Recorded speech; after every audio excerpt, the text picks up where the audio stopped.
What does Jim Harbaugh's departure to the LA Chargers mean for the Oklahoma Sooners? We'll talk about that on today's episode of Locked On Sooners. You are Locked On Sooners, your daily podcast on the Oklahoma Sooners, part of the Locked On Podcast Network, your team every day.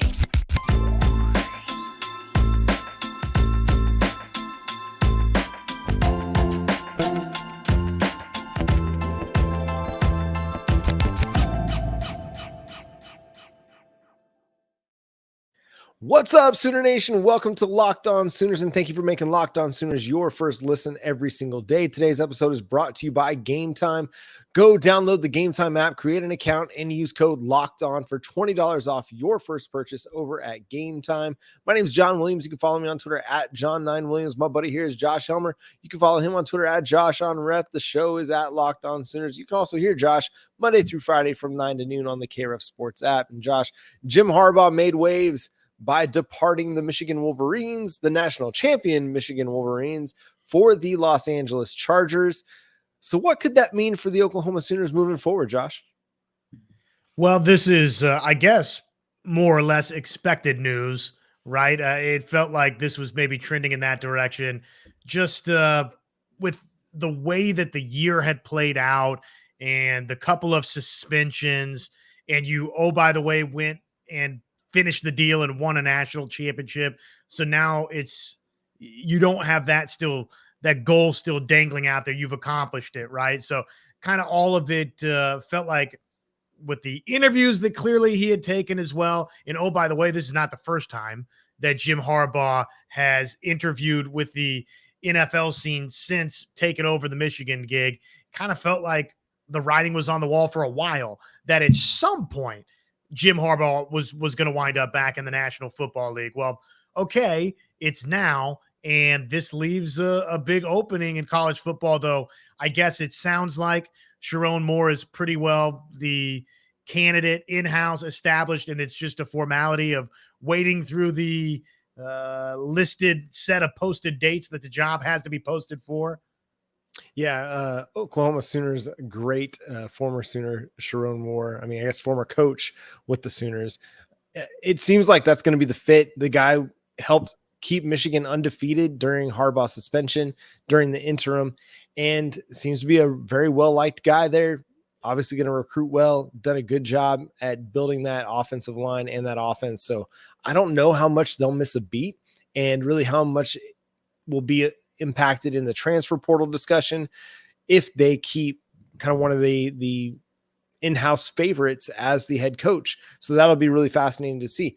But on a big picture scale, this is the third, head coach of the college football playoff that's no longer with the team that they took to the college football playoff. Nick Saban retired, Kalen DeBoer went to Alabama, and now Jim Harbaugh off to the Chargers. So it's a wild kind of offseason, but it's also kind of become par for the course where we see these big time coaches leaving for one reason or another. Now, obviously the Nick Saban departure may be unexpected, but also as you get older, it could be any moment that happens.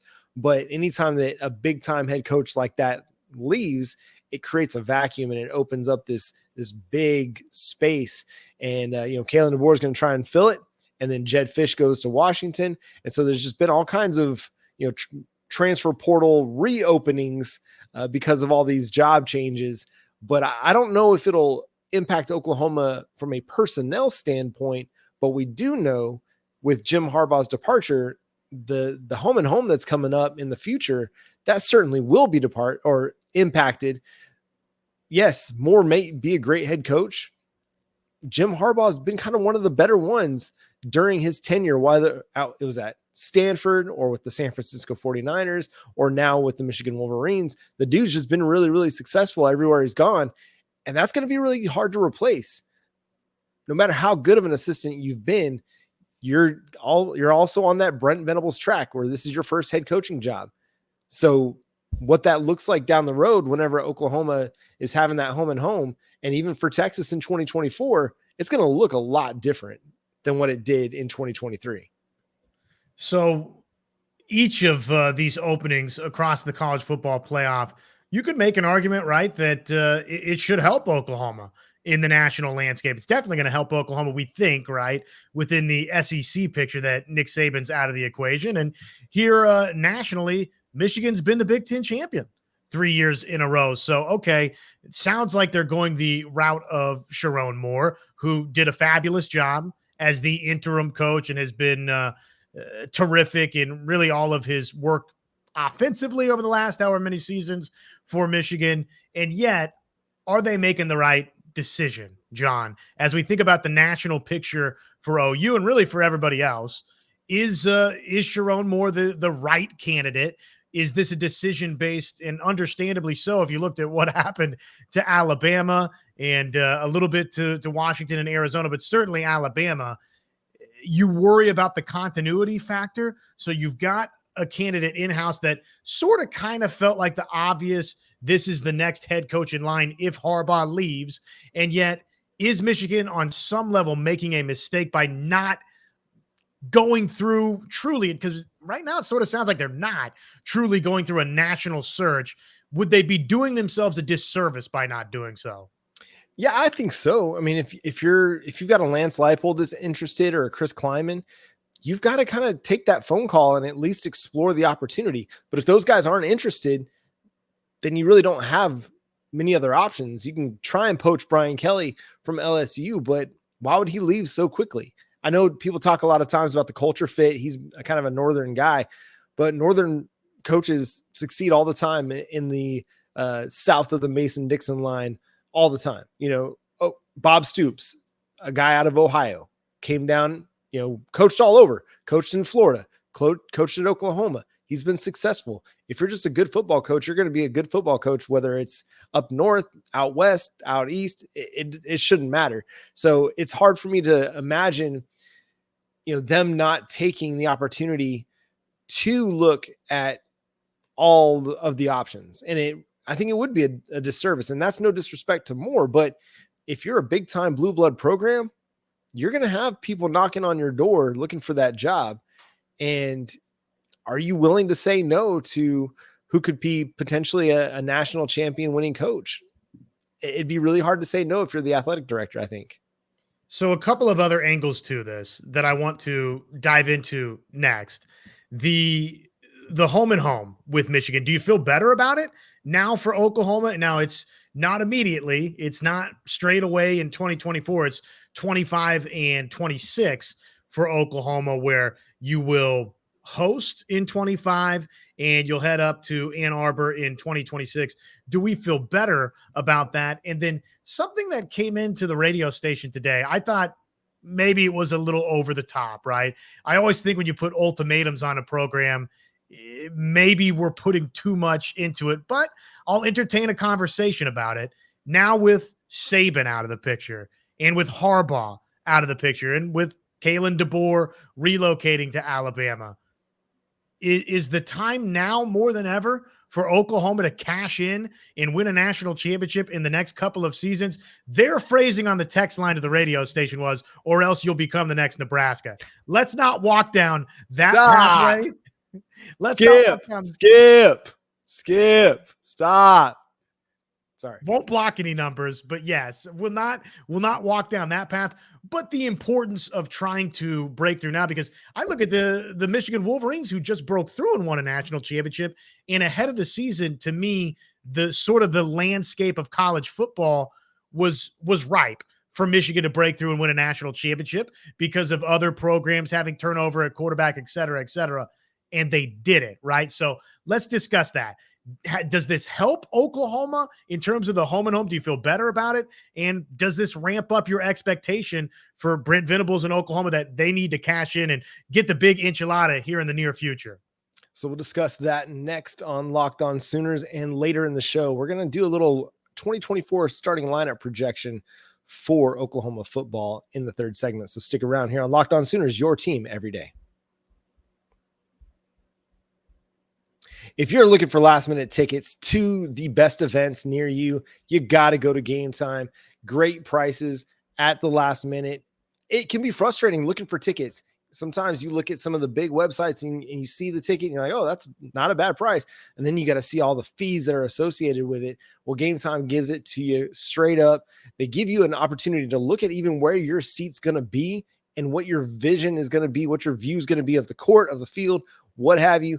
I love the Gametime app. It's just so easy to use. And again, you get the best tickets and the lowest prices guaranteed over there at Gametime. So go download it in your app store. Use promo code Locked On for $20 off your first purchase. That's new users get $20 off your first purchase by using promo code Locked On. And all users can use promo code Vegas100 to get $100 off purchase of a ticket to the big game. That's the Super Bowl coming up. So go check it out at Gametime. Again, download in your app store. Gametime, the best tickets, lowest prices guaranteed at Gametime. Okay, Josh, lead us away here. Which do you want to discuss first? The home and home. Where do you want to start here? Well, don't you feel better about 25 and 26 just on the surface? I mean, I have a similar reaction to not as pronounced, but a similar reaction to the news of Nick Saban with Alabama. And now Jim Harbaugh here to where, okay. And maybe this is not to say a dirty word, Oklahoma fans, but maybe this is kind of the national reaction to Lincoln Riley leaving Oklahoma to where you've got an established head coach or Bob Stoops before that. Now, that's probably a better example, right? Where you've got a legendary head coach that vacates the position and sort of nationally people feel like, okay, well, surely they're going to take some sort of a dip, at least in the intermediate or the immediate right here, right? So I kind of feel that way about Michigan to where, okay, let's see. I at the end here knew that Jim Harbaugh had Michigan humming as the best program in the Big Ten. We saw that in the form of 3 straight Big Ten championships. So yeah, for now, I feel better about 25 and 26 because we don't know what Michigan looks like under Sharon Moore just yet. We have a sampling as the interim, right? But how much of the strings were getting pulled behind the scenes by a Jim Harbaugh? I don't know. And there's a lot of retooling that has to happen as well because they're losing a ton of talent to the NFL and the head coach. And as much as, the assistants matter, they're huge on the recruiting trail. I mean, the head coach is the figurehead. I mean, he is the face of the program. And now you lose that face. And whether it's Sharon Moore or an outside hire, you still got to kind of readjust the direction of the program a little bit, maybe not a whole lot. Michigan's going to be good. I expect them to be good. Will they be 3 straight Big Ten titles and a national champion? Good. We'll see. I know that Ryan Day at Ohio State and Dan Lanning at Oregon and Jed Fisch at Washington, Lincoln Riley at USC, all those teams that are going to be part of the Big Ten moving forward, they're all celebrating because that's one less, national title winning head coach, a head coach that had been to a Super Bowl with the 49ers, had a lot of success at Stanford. I mean, that's a guy that's no longer in the picture. That's someone you're not going to have to contend with as much on the recruiting trail. Now, Moore could absolutely keep them at that standard, keep them running at the same level. But for right now, it certainly creates a question when you get to Oklahoma going to Ann Arbor or hosting them here in Norman. You got to love your chances at this point. I mean, I think you would have liked your chances regardless because you're Oklahoma. But again, that creates a bit of a empty space in the confidence that you have in that program. And that's diminished. That's just a natural occurrence. I mean, we saw it with Oklahoma, whether it was Bob Stoops to Lincoln Riley or Lincoln Riley to Brent Venables, you saw it. And Lincoln Riley probably didn't even have the same kind of cachet that Jim Harbaugh has at this point. But yeah, I feel better about it. A lot of it's going to depend on how Oklahoma does this year to how much more confident I'll feel about it. But right now, as we sit here in the middle of into January, I feel pretty good about Oklahoma's chances, in that home and home series. It's sort of fascinating too, because not to throw a 2024 season away, I'd like it right here, right now, and I'd love for it to be excellent for Oklahoma. I think there's signs that if we can shake the magic 8 ball here, I think there's signs that would point to yes for why that could be the case for Oklahoma. But there's also a reasonable assumption to be made that all of the stars could perfectly align in 25 for Oklahoma to make a championship run, that all of those little pieces can officially be in place, with the signing classes stacking on top of one another, Jackson Arnold having a full season under his belt. And oh, by the way, that just so happens to coincide with Oklahoma hosting Michigan early that season. So it's kind of fascinating that this happens with Jim Harbaugh. You've got this series scheduled, John, and that September 6th date in 2025, that's going to be the litmus test early that season to tell us, okay, yes, the Sooners are here and now ready to contend for a national championship, we would think, right? Because even if there's a little bit of regression for Michigan, I don't think either of us is expecting Michigan to lose 5 football games all of a sudden next season. No, not at all. They might drop back to like a 9-win team or an 8-win team. But yeah, I'd be really hard pressed to put them at 7 wins or fewer. But again, it happened to Oklahoma. Oklahoma went from being a 10-win team to a 6-win team. So if it can happen to Oklahoma, it can happen anywhere. When you lose a head coach and there's so much NFL talent that departs your program, like what happened to Oklahoma after the 2021 season. Now, as we look at, the other aspect of this, which I am blanking on here, Josh. Just the national picture, right? Thank you very much. So Harbaugh, national championship winning coach. Nick Saban, I don't need to read his resume off to you. Everybody's familiar with that. So those moves alone, Kalen DeBoer coached in the national championship. He takes over Alabama. But really, we're talking about Nick Saban and Jim Harbaugh, right? Those two guys vacating those posts. And I would toss this into the mix as well. Clemson not really being the same Clemson.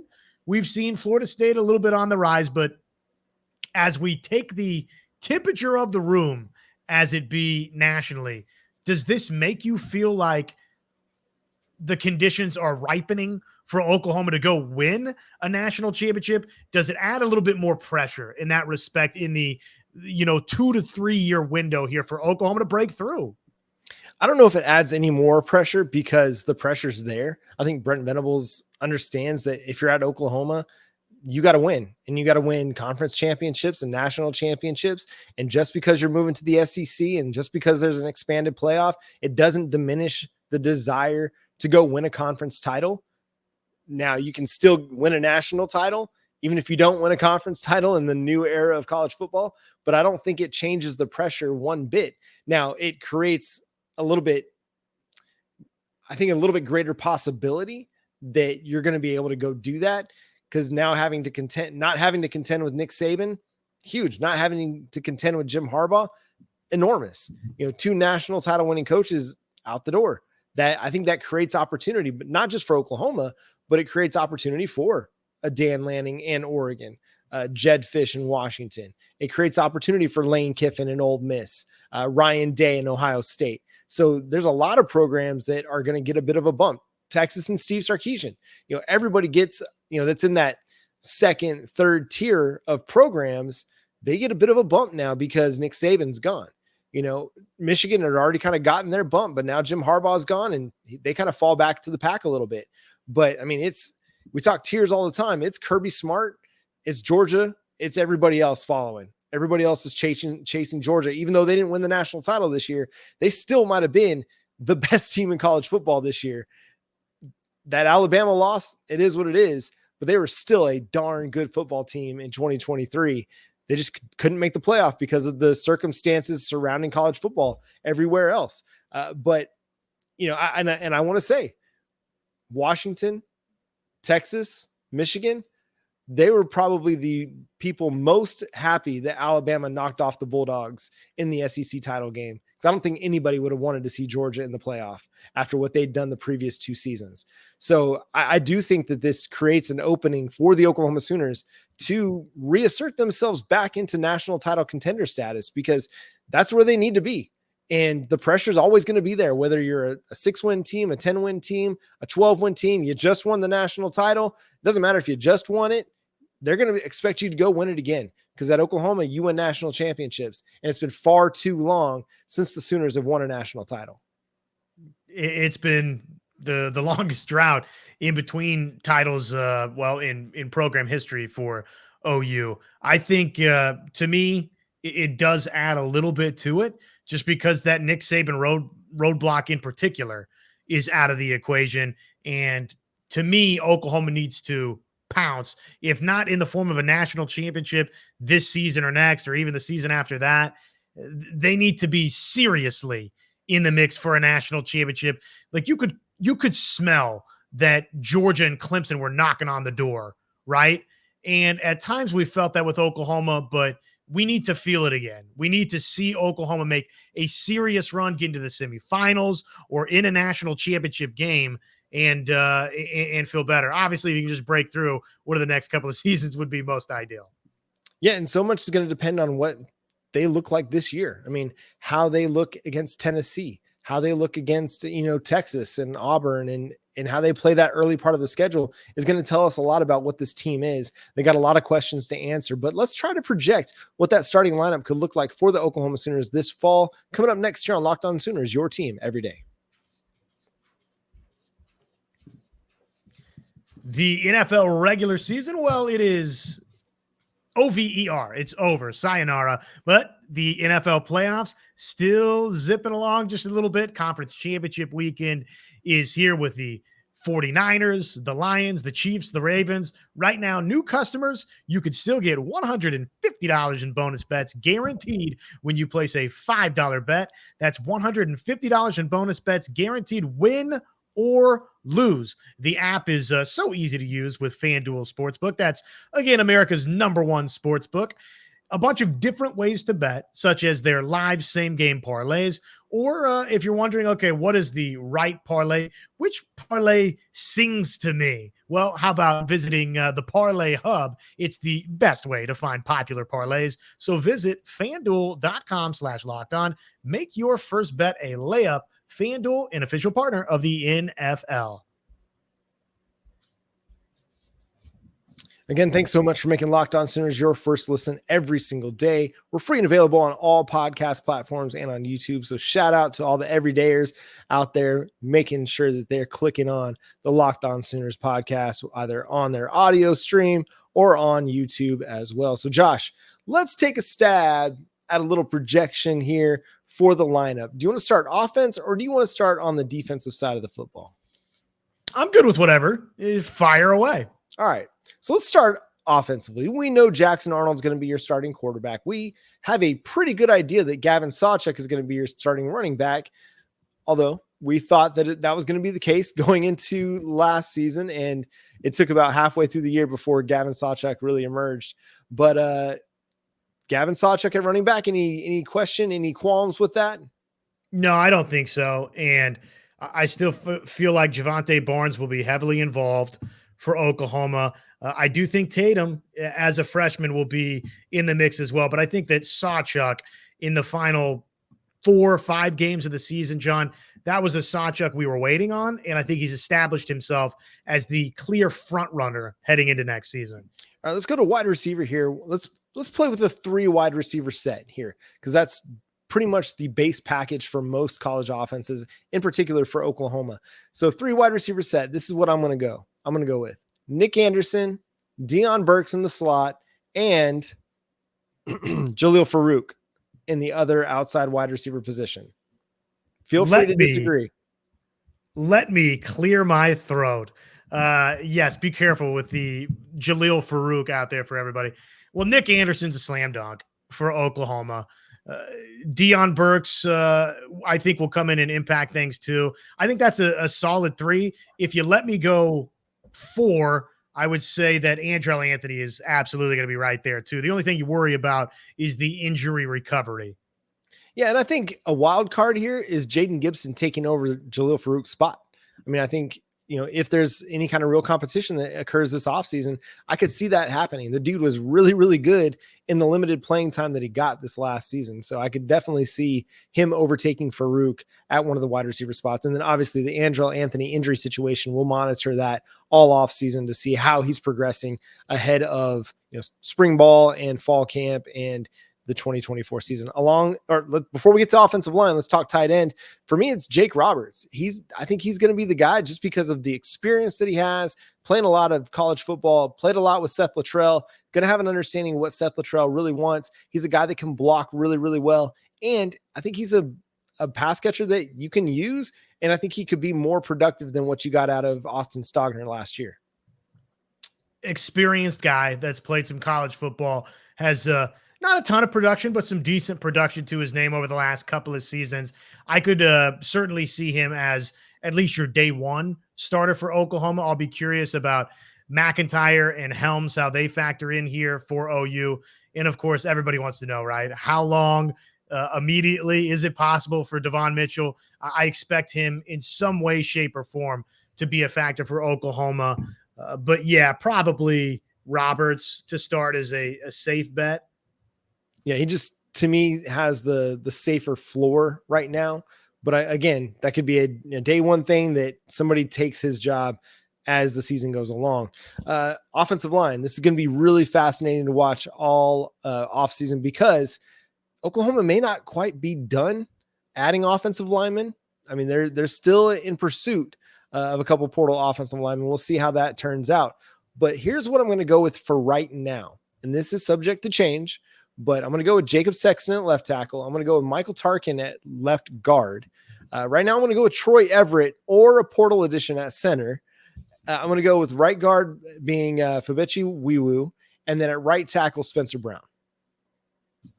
Yeah, and I definitely think Sexton, Brown, those are the two tackles for Oklahoma. Wiwu will be one of the starting guards. And I think if it stays where it's at right now, yes, Everett would be the starting center. Who did you say at left guard? Michael Tarkin, the Florida, then USC, now Oklahoma. Sure. Center. Yeah, and he's got, plenty of starts and experience to his name. Easy to see him plugging in there. Obviously for Oklahoma, you hope, right, that, Zaida has made a jump. We'll see about some of these other guys, Taylor and company, how they factor in for Oklahoma. I like the group you've got there. Josh Bates, I mean, is he going to press at all at center for Oklahoma after an off season of work? I mean, I got to think that he does.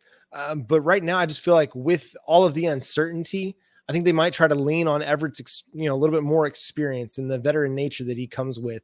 And while I want to see these young guys emerge and start taking jobs as sophomores, they're still just sophomores. And there's still a lot of time for them to become starters for the Oklahoma Sooners. I think at times we want to be really quick to push them into the starting lineup when, hey, maybe they're not quite ready to be that just yet. But with development and further work in the strength and conditioning program, as redshirt sophomores or juniors, that they'll be ready to go. And that's okay. It's a developmental game. It takes time sometimes. Flip into the defensive side of the football. I'm going to start in the secondary because I feel like this is kind of the more obvious place to start. And we'll go with 4 defensive backs because based on how you view the cheetah position, it could be a linebacker or a defensive back. But let's just start pure defensive backs. I'm going to go with Woody Washington. I know we talked about how he could potentially lose his starting job, but I think he's a safe bet to start at one corner, Gentry Williams at the other. And then I think your safety tandem is going to be Billy Bowman and Peyton Bowen. Yeah, I agree with all of that. To me, if you're Woody Washington, probably you're not coming back unless you have a pretty good inkling that you're starting, at least to start, right? And you do have a nice combination of starts there in Gentry Williams and Woody Washington. We'll see about Des Malone, how much he's going to factor in. I assume that he's going to get some snaps. Now, are those starting snaps? Probably not, but he'll get some spot work. And Bowman and Bowen, I think, that's obvious. What about Cheetah? Dolby, is it going to be his gig? Is it going to be McCullough, a year older, wiser, and faster, and all of that? Man, that's such an odd position because they've platooned it so much that it's really hard for me to get a handle on what they want out of that. So I think it'll be Dasan McCullough in kind of your early down base packages. And I do think we will see more Kendall Dolby. But again, like we talked about on our last show, I would love to see them give Dasan McCullough more edge snaps, like pure edge snaps, not off-ball linebacker or outside linebacker snaps. And then I'd like to see them get a Sam Omasigo or a Lewis Carter on the field in some of those cheetah snaps as well. Obviously, Dolby is a really good nickel corner, and he made some big plays for you this season. So I would definitely want to continue to see him on the football field because he is a playmaker. But it's going to be interesting how they use that position. Now, at the other linebacker spots, we know Danny Stutzman's going to start, but I do think that there's going to be some competition at the other linebacker spot, whether it's Mike or Will, whatever it's going to be. The other one that's not Danny Stutzman's spot, we're going to see a competition, I think, between Kip Lewis and Kobe McKenzie and Jaron Kanik and those other young linebackers. And I think what they'll try to do is not just necessarily pigeonhole Danny into one spot or the other, but maybe let that competition play out. And then, if the better combination is Stutzman and Kobe McKenzie, then they'll just figure out how they best fit together. Or if it's Kanik and Stutzman, or Kanik or Stutzman and Lewis, obviously you just want to get your best two on the field and then figure out, okay, who fits better in the Mike versus the Will role. Yeah, it'll be interesting to watch a name like Sammy Omasigo, I think, too. Yeah, I'm looking at the final depth chart from the bowl game, and he was listed at the cheetah. So that's kind of the last spot that he was working. Do they rethink that? Does he get into the mix at one of those backer spots? Or is that a name to potentially watch to take those cheetah snaps away from a Mokola, from a Dolby? That'll be interesting to watch there. I'm with you. I don't think the linebacker position is settled outside of Stutzman. I'm not counting Kanik out. I feel like there's some that are, but I'm not ready to count him out just yet. I still think that the raw athleticism, I could see him making a type of leap that, well, we saw from Kenneth Murray in the past, and that you saw from Danny Stutzman, where there were some flashes and then there was some not very good, and then there was great play. So I'm not going to rule that out as a possibility, though. Obviously, he's got McKenzie and Lewis hot on his tail there. Defensive line, at edge, you feel good about Ethan Downs and R. Mason Thomas, PJ Adebawore, one of those guys stepping into a starting role. I mean, based on what you heard out of camp last fall, R. Mason Thomas, they said, was their best edge player. But he just got dinged up and he couldn't get healthy and was limited for much of the year. So we'll see how this offseason goes. I'm going to give it to PJ. I'm going to go Ethan Downs and PJ Adebawore. I really think that, another year in the strength and conditioning program, he's going to be that guy that ascends and takes that job. R. Mason Thomas is still going to factor in as well, but I just think that right now, he's not taken advantage of the opportunities yet because he hasn't been able to stay healthy. Well, that's part of it. Just like we had in the Gentry Williams conversation yesterday, you got to stay healthy. You got to be available. Well, I think this is going to be the year that PJ takes off and runs with one of those starting edge spots. The defensive tackle position, Dejon Terry, to me, he's your starting one technique, your nose tackle. And then, man, the three technique gets really, really interesting. Bold prediction here. David Stone is going to start as a true freshman at your other defensive tackle spot. Woo-hoo-hoo-hoo-hoo. Maybe it's not so bold. I don't know. But I do think a guy like Grayson Halton could emerge and become a starter. I do think, Jacob Lacey is a veteran that they like. And Ashton Sanders, he's got the quickness to make an impact in the middle as well. But I see him more as a one technique also. It just seems like David Stone's going to have that tenacity and that motor to just wow coaches and make it really, really hard not to play him early. Well, he's definitely going to get snaps. I don't think there's any doubt. And I think his buddy, Mr. Jaden Jackson, will as well. I'm going to pump the brakes a smidge and say that I think it'll be Lacey and Terry to start. Now, could Stone or Jackson midway through take one of those spots? Sure, I think that's a possibility. Could they be legitimate factors as freshmen? I expect them to, John. So, but that's going to be fun to watch up front, how all of that develops. And I'll be curious about the other edge guys coming in, Nigel Smith, Okoye, and company. Do any of Caden those Woolard. guys? Caden Woolard is a transfer portal addition. Yeah, I mean, he would seemingly be somebody that could factor in alongside the R. Mason Thomases and PJ Adebawores and Ethan Downs of the world to be a legitimate, player for Oklahoma. But those young guys too, outside? Does one of those guys emerge and pick up some snaps immediately or by season's end? Will be fun to follow. But I think a lot of it is these returnees, John, probably across the board. They're returning because they're going to be back to start, I think, at least to begin things. Yeah. And I think that's a safe place to go as well. But it's just going to be hard, I think, to keep David Stone out of the starting lineup at some point in the 2024 season. And that's going to do it for today's episode of Locked On Sooners. Let us know what your projected starting lineup is going to be in the YouTube comments if you're following along here with us on YouTube. Make sure you break it all down from quarterback to tight end to defensive line to defensive back. We want to see your projected starting lineups as well.